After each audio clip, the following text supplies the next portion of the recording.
You don't deserve a single penny, my own son said, standing in my living room like a stranger, and that was the exact moment I realized my biggest mistake wasn't money, it was trust.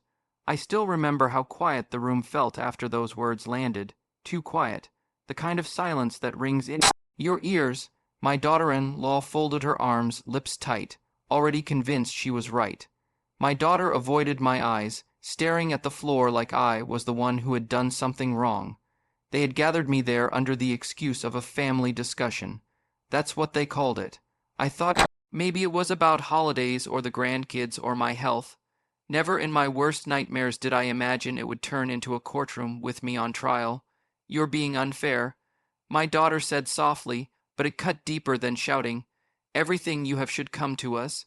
That's how it works. Unfair. That word echoed in my head as my son slid a stack of papers across the table. Property papers, estate drafts, documents prepared without my knowledge, without my consent. All you have to do is sign. He said, tapping the page with his finger. At your age, it's better this way. At my age, I looked at the hands shaking in my lap, hands that had worked for decades, hands that had built the very house they were standing in. I had skipped meals so they could eat. I'd worn the same shoes for years so they could have new ones for school. And now, those same children were telling me I was in the way. You can still live here. My daughter-in-law added quickly, fake sweetness dripping from her voice, just, quietly. Don't interfere. That was when I realized this wasn't about love. It wasn't about family. It was about control. When I refused to sign, the room changed, voices rose, accusations flew. They called me selfish. They called me stubborn. They called me unfair. But what they didn't know, what none of them even suspected, was that months before this confrontation, I had already made a decision. A decision that would change everything. Because the fortune they were fighting over, it was never going where they thought it was, and the moment they found out. Their faces told a story I will never forget. I used to believe our family was strong. Not perfect, no family ever is, but solid. The kind of family that bends under pressure but doesn't break. That belief kept me going for years. I raised my children in that house, the same house they later tried to take from me. Back then, it was small, 2 bedrooms, 1 bathroom, leaky roof. I worked long hours, sometimes 2 jobs at once. I wasn't rich. I wasn't powerful, but I was present. Every night, I came home tired, hands rough, back aching, and still sat with my kids to help them with homework. My son was always ambitious. Even as a child, he counted what others had. Why does he get a bigger bike? He'd ask. I brushed it off as normal childhood jealousy. I told myself he'd grow out of it. My daughter was quieter, sensitive. She stayed close to me after her mother passed away. Losing my wife changed everything. I had to be both parents at once. Comforter, provider, protector. I thought that shared pain would bond us forever. As years passed, the house grew with us. New rooms, better furniture, a garden my wife had dreamed of before she died. Every brick held a memory, birthdays, graduations, tears wiped away at the kitchen table. When my son got married, I welcomed my daughter-in-law like my own, or at least I tried. She smiled often, but her eyes were always measuring something. The size of the house, the cars, the land, I ignored that too. They're just young. I told myself they're building their future. I helped them whenever they asked, paid part of their rent, bought furniture, covered hospital bills when their first child was born. Every time I helped, my son would say, "We'll take care of you one day, Dad." I believed him. I really did. But love has a way of blinding you to warning signs, and mine were already there, quietly stacking up, waiting for the right moment to collapse everything I trusted. The change didn't happen overnight. It never does. At first, it was small things. My son stopped asking for advice. My daughter-in-law corrected me in front of others. That's outdated thinking. She'd say with a laugh that wasn't really a laugh. They started making decisions without me about family events, about the house, even about my own schedule. "Why are you still managing the property?" My son asked one evening. "It's stressful." "Let me handle it." It sounded caring, responsible, so I agreed. That was my second mistake. Soon after, I noticed bills I hadn't approved, renovations I hadn't asked for, locks changed for security reasons. I needed to ask before inviting friends over. My daughter tried to mediate at first. "They don't mean harm," she'd whisper. "Just let it go." But letting it go meant shrinking myself inside my own home, Family dinners changed too. Conversations happened over my head, jokes I didn't understand, decisions already made before I sat down. Once, when I questioned an expense, my daughter-in-law rolled her eyes. "You worry too much," she said. "You should enjoy your remaining years." Remaining years. That phrase stayed with me.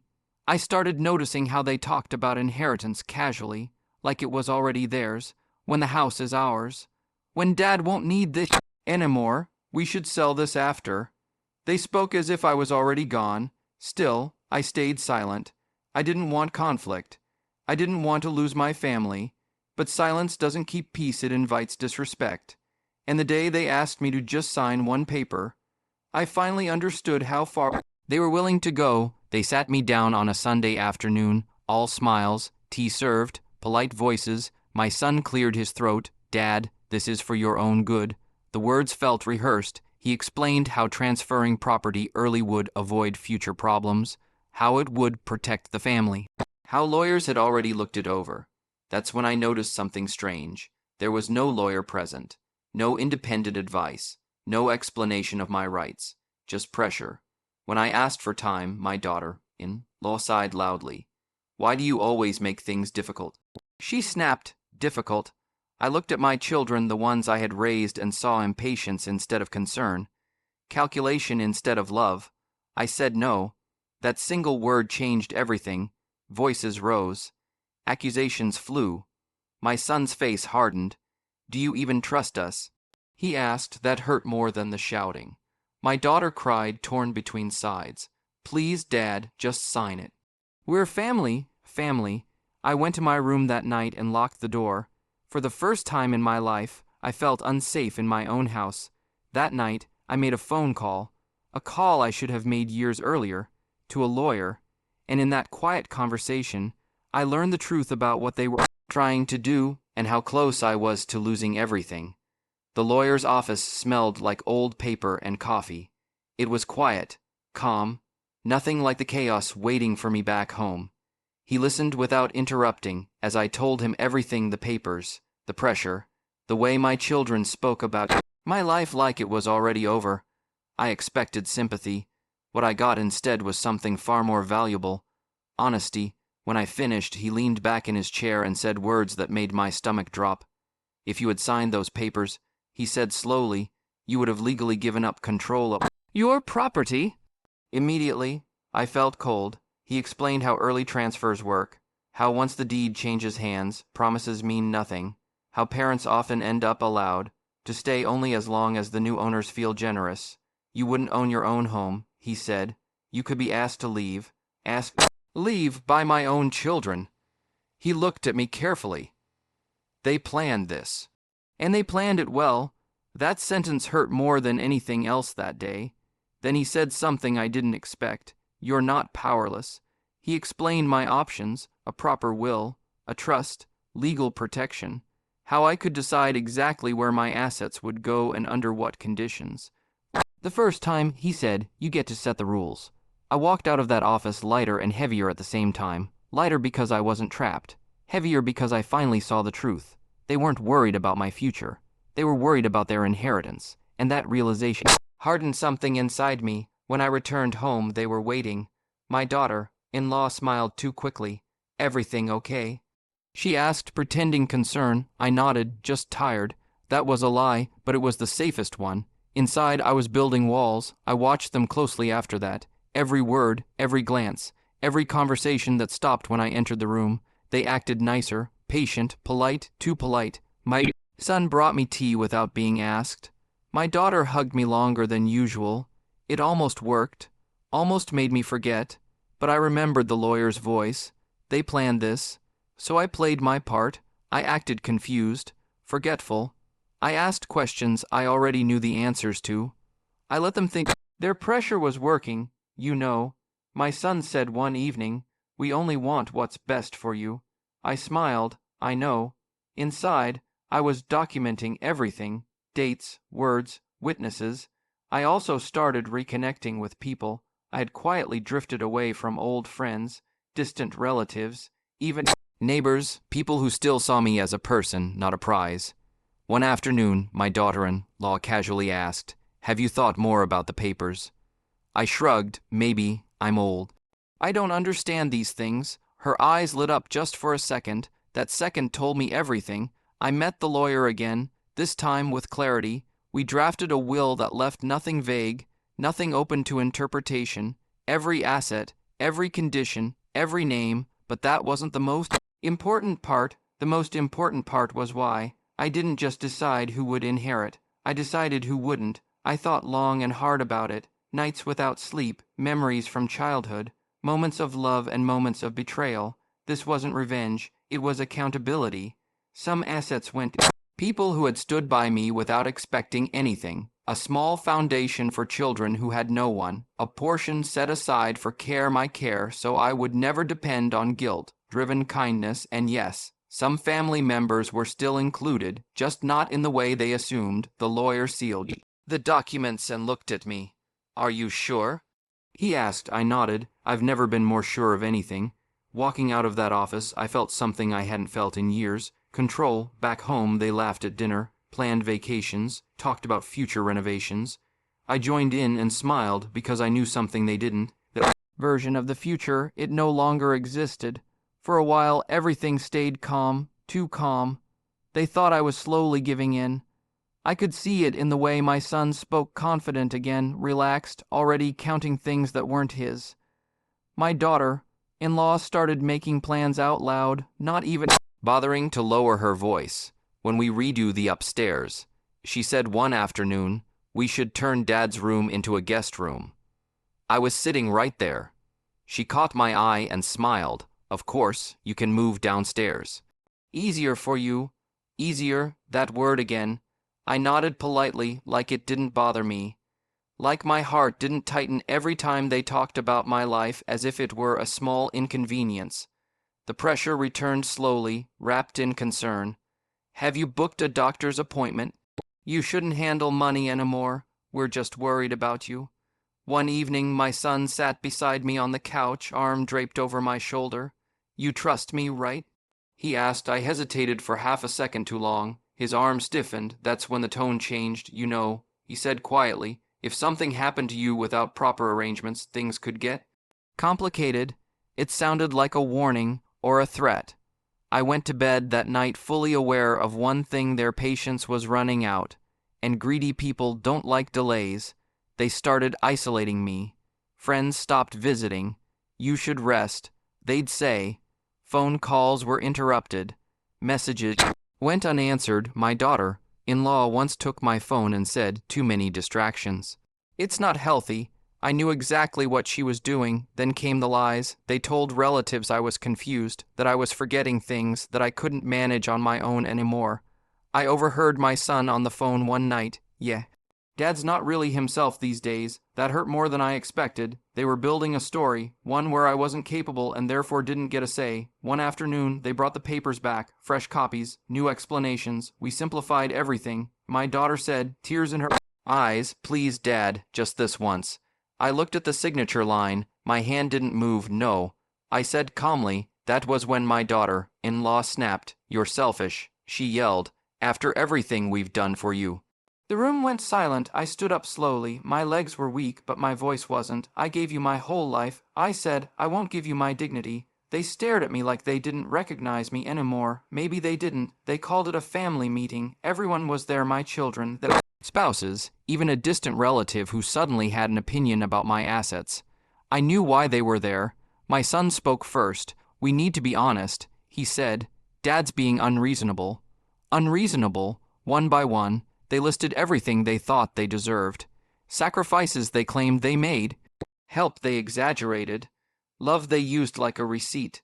Then they turned to me. So, my daughter-in-law said, crossing her arms, are you finally ready to do the right thing?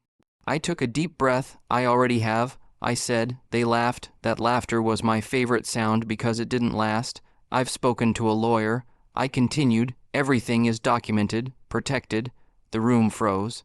My son's smile faded. What do you mean? I said, looking each of them in the eye. I decide where my fortune goes. Not pressure, not guilt, not threats. My daughter's face went pale. You wouldn't, she whispered. I leaned back in my chair, calm, certain. "Oh," I said softly, "I already did." The room was heavy with tension the morning I called everyone together. I could see the curiosity mixed with greed flickering in their eyes. They thought this was just another family meeting, but I was ready to change everything. I had the lawyer's letter in my hand, the original will, carefully prepared and signed months ago, safely stored with a trusted friend. It wasn't a decision I made lightly. It was one I had planned for years. I cleared my throat and said, "I want to show you something." My son scoffed, "What now?" Another excuse to delay. I ignored him and opened the envelope. Slowly, I read the key parts out loud, the parts that named beneficiaries and the ones who were not included. They all froze. My daughter's face went pale. My son's jaw tightened. My daughter-in-law blinked rapidly, trying to process what she just heard. The will was clear. The house, the land, the bank accounts, almost all of it was left to people outside the immediate family, to distant relatives, charitable causes, and even employees who had stood by me through hard times. To the ones who loved me, not just the ones who wanted my money. I could see the disbelief turn into anger. "You're bluffing." My son spat. I shook my head. "No bluff. The lawyer has the original. Everything is legal and binding." That's when my daughter-in-law lost it. She slammed her hand on the table and screamed, "You're ruining our family." I met her gaze steadily. "I'm saving what's left of it." Voices rose like a storm. My son accused me of betrayal. My daughter cried, begging me to reconsider. My daughter-in-law threatened to take legal action, but deep down, I knew their options were limited. "You're just bitter." My son yelled, "You don't want us to have anything." I took a deep breath and said something I never thought I would have to say aloud. "You showed me who you really are." The room went deadly silent. They didn't expect me to call out their greed so openly. My daughter wiped her tears and whispered, "We loved you. We thought you loved us." "I do love you," I replied. "That's why I made this decision. I'm not your enemy," I said softly, "but I won't let my life's work be stolen." The argument ended with slammed doors and broken promises. But the damage was done.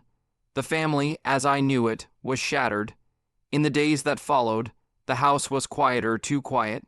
The echoes of their footsteps faded. My son and daughter stopped visiting. Calls went unanswered. The grandkids hardly came over anymore. It hurt, but more than the silence, I watched as their own lives started to unravel. My son's business ran into trouble. The employees I had included in my will, people he never respected, stood by me, supporting the foundation I created. My daughter's marriage grew tense. She confided in me that things weren't as perfect as she'd portrayed. And my daughter-in-law, she was left fighting legal battles she hadn't anticipated, using up money she thought was guaranteed. I won't lie, I felt a strange sense of justice, not revenge, justice, because respect matters more than money. And now they were learning that lesson the hard way. One afternoon, long after the dust had settled, my granddaughter came to visit. She sat beside me quietly, holding my hand. "Grandpa," she said softly, "I'm sorry for everything. I didn't understand before." Her words hit me like a wave. I realized then that amidst all the betrayal and greed, there was still love, fragile but real. I hugged her tightly and whispered, "That's all I ever wanted." That moment gave me peace. I had protected my legacy, yes, but I had also learned that family isn't just about blood or money. It's about respect, trust, and sometimes knowing when to let go. After the storm settled, I found myself alone in the house I had built with so much love and hope. The silence was deafening. Empty rooms echoed memories of laughter, arguments, and family dinners that now felt like a distant dream. At first, the loneliness weighed heavily on me. I questioned if I had made the right choices. Had I been too harsh, too cold? But deep down, I knew I had acted with clarity and purpose to protect what was truly mine. Without the constant pressure and expectations, I began to rediscover myself. I took long walks through the garden my late wife had once tended, noticing how the roses bloomed brighter than ever before. I reconnected with old friends, the ones who had always cared without asking for anything in return. They reminded me that life wasn't just about family or money. It was about connection, respect, and kindness. One afternoon, the doorbell rang. Standing there was an old friend, someone I hadn't heard from since the days when life seemed simpler. She smiled warmly, carrying a small package. "I thought you might like this," she said. Inside was a letter from a distant relative I barely knew. It was an invitation and offer to reconnect, to heal old wounds, and to build a new kind of family. I was hesitant at first. Years of betrayal and pain had left me guarded, but something in her eyes told me this was different. We spent hours talking that day, sharing stories and dreams that I had buried long ago. For the first time in a long while, I felt a spark of hope. As I opened myself to this new relationship, old family members resurfaced, some with apologies, others with demands. My son called one evening, his voice shaky. "Dad, can we talk?" I hesitated but agreed. We met at a small cafe away from the memories that haunted the house. He apologized for his greed, his harsh words, and the distance he had created. He said he missed me and wanted to rebuild what we had lost. It wasn't easy to forgive. Trust, once broken, takes time to heal, but I saw sincerity in his eyes. We started slow calls, visits, small conversations. I realized that while money had torn us apart, it couldn't be the thing that kept us broken. One day, I received a letter from the lawyer, a legal challenge, a claim from someone trying to contest the will. It was a shock, but not entirely surprising. Greed doesn't give up easily. The court case dragged on for months. The stress was overwhelming, but this time I wasn't alone. My new circle of friends and even some family members stood by me. During the hearings, I learned who truly cared and who was only chasing money. In the end, the will was upheld. Justice was served, but the battle reminded me that life is fragile, trust is precious, and the past, no matter how painful, can shape the future if you let it. Today, I wake up every morning grateful. Grateful for the lessons, the pain, and the unexpected joys. I've learned to cherish respect above all else, respect for myself, for others, and for the life I've been given. I spend my days surrounded by people who truly care. I volunteer, I mentor, and I share my story, hoping others don't make the same mistakes I did. Family isn't perfect, and it's not always blood. Sometimes family is the people who show up, the ones who listen, the ones who love without conditions. As for my fortune, it's in good hands, hands that value love over greed, and me, I'm finally at peace. Respect matters more than money, and now they know it too.